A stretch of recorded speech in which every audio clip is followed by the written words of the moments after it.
Hello you guys, welcome back to my channel. My name is Bekah. If you are new, I am so glad you're here. Today I'm sharing my top 7 tips for Disneyland first timers.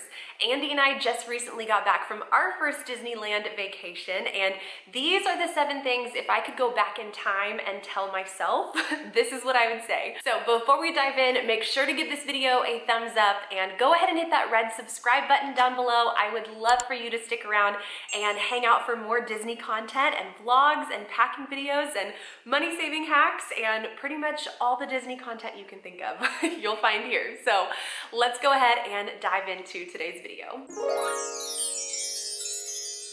All right, tip number 1 is to get the park hopper. We actually debated whether or not we were gonna do the park hopper because we were looking to save money, and we thought, oh, that's an easy thing to cut out. We'll just spend one day at Disneyland and one day at California Adventure, because that's normally how we save money at Disney World, is you just do one park per day, and you know, there's so much to see and do, you don't really need the park hopper. But let me tell you, at Disneyland, you do need the park hopper. Because the parks are so close together, it makes walking from park to park throughout the day so easy. Again, as compared to Disney World, where you're having to factor in 30 minutes to an hour of transportation to get to and from different parks. At Disneyland, that's just not the case. So you're about a 30-second walk from the other park. So to have the flexibility to go back and forth is so nice. We were actually really surprised at how much we went back and forth all day long because it was so easy to do it.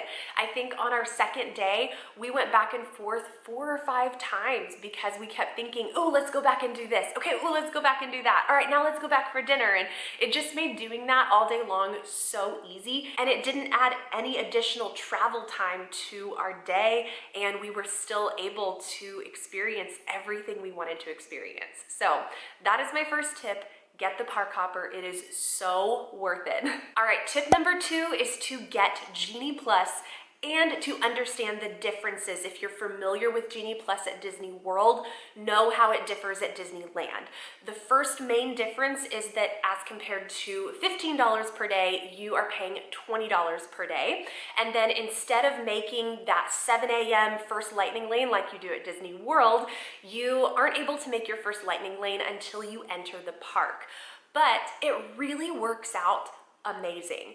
I was so impressed with how well Genie Plus worked at Disneyland and California Adventure. It just felt seamless. There was so much availability, and even with those individual paid lightning lane attractions, you're able to just book the next available. So you're not having to scroll out and try to find a future time, and then your time gets bumped. If you've experienced that at Disney World, you know what I'm talking about, where you click on one time and then it gives you something totally different. But at Disneyland, I'm telling you, it just works better. So get Genie Plus. You will be able to experience so much more. It saves you so much time by not waiting in those lines. We were pretty much able to go from ride to ride to ride all day long without having to wait more than 5 to 10 minutes max in that lightning lane. So for me, as a Disneyland first timer, it was so nice to be able to experience all the rides that I wanted to experience, all the things I had never had the opportunity to do before, and not wait in line for it because I had Genie Plus. It was incredible having access to lightning lane all day long. You keep refreshing. I'll link my vlogs from this trip if you want to check it out. We share a lot about Genie Plus and kind of our strategies and secret, I mean, not really a secret, but just part of our strategy behind it and how we're able to go from ride to ride. So that is tip number 2. Get Genie Plus, hands down, you will be so thankful. Tip number 3 is to go through the downtown Disney entrance to avoid the long security lines on the other side on South Harbor Boulevard. So that is where pretty much everybody's staying in those good neighbor hotels. That's where they're gonna be walking to go through security. And you can wait 30 plus minutes in just security lines waiting to get through to the main entrance. But if you go all the way around and you head towards Disneyland Drive and you enter through downtown Disney, we were able to walk right through security with 0 line. It was amazing. I will say it was nerve-wracking when we left our hotel. We stayed at the Hyatt House, And so it was gonna be a little bit closer to just head down South Harbor Boulevard, but we decided we were gonna try out the Downtown Disney entrance to cut down on those security lines a bit, save a little bit of time, and we went the opposite direction of all the crowds.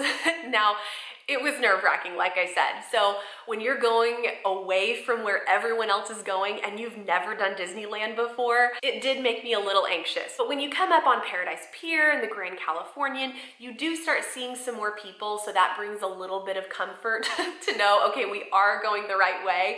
And then you're able to kind of follow some of the crowds into Downtown Disney, and it was really, really simple. So day 2, when we did this strategy, we were able to walk with confidence. We knew where we were going, and we got to zip right through security and head straight to the entrance of the park we were headed to. Our walk from the Hyatt House to Downtown Disney, and that includes getting through security, was exactly 18 minutes.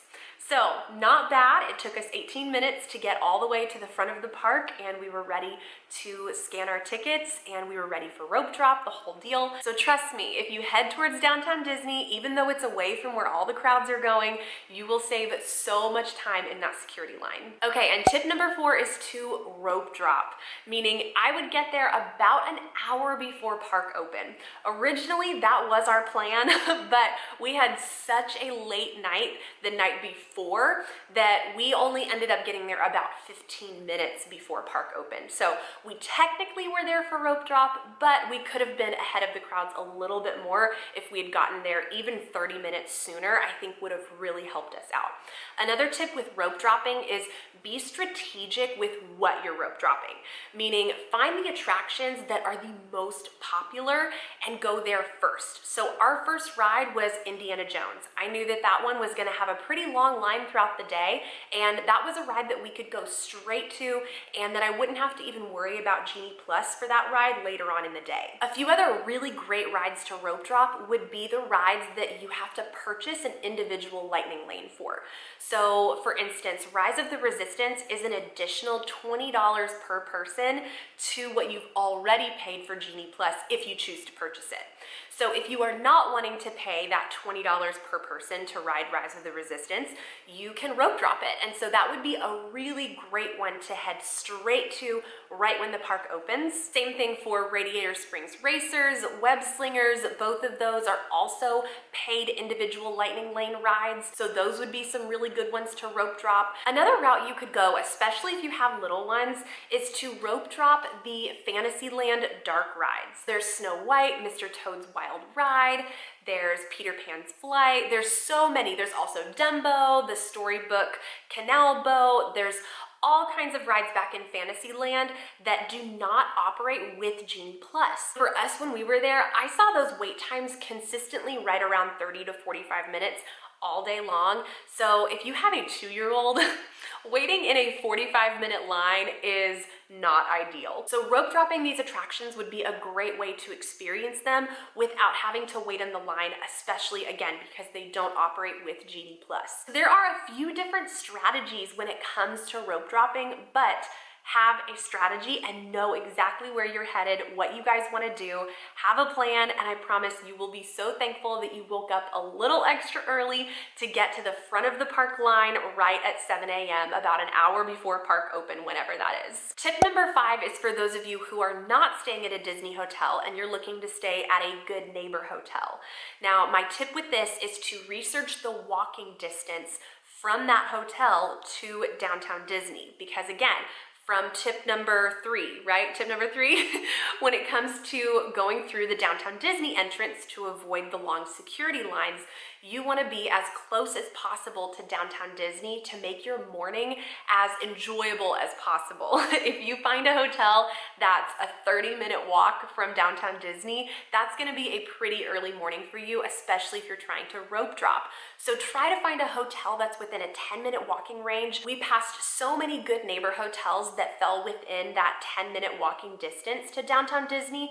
So whenever we do plan our next Disneyland vacation, that's gonna be where I look. So that is tip number 5. Let the walking distance from your hotel be a huge priority when you're researching where you're gonna stay. Tip number 6 is to utilize mobile order and mobile checkout. Now, assuming that you're using Genie Plus, you already have the Disneyland app downloaded. So both of these are directly through the app, and utilizing both of these features is gonna make your day so much easier.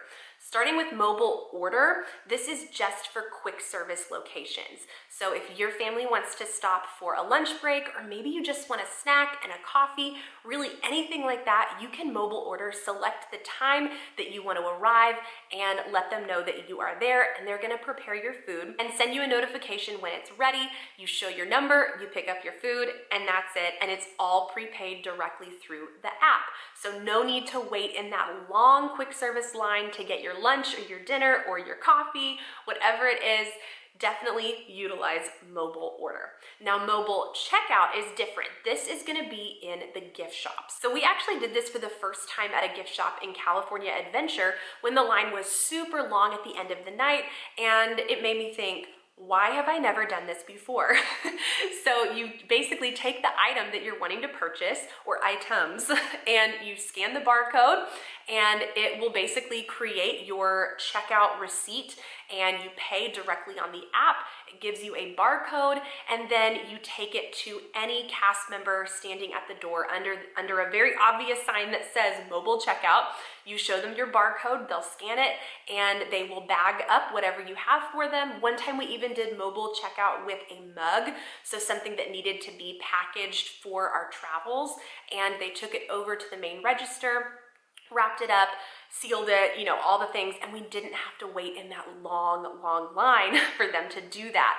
And then we got everything in a bag and we zipped right out, and there was no line for it. It was so easy, as long as you have your card info saved, which can honestly be dangerous because it's easy to just click mobile checkout, mobile order everything, and you just, you know, you keep spending. It's what you do at Disney, but it is so easy. So don't wait in those long lines when it comes to ordering food, or if you're at a gift shop, don't wait in the lines.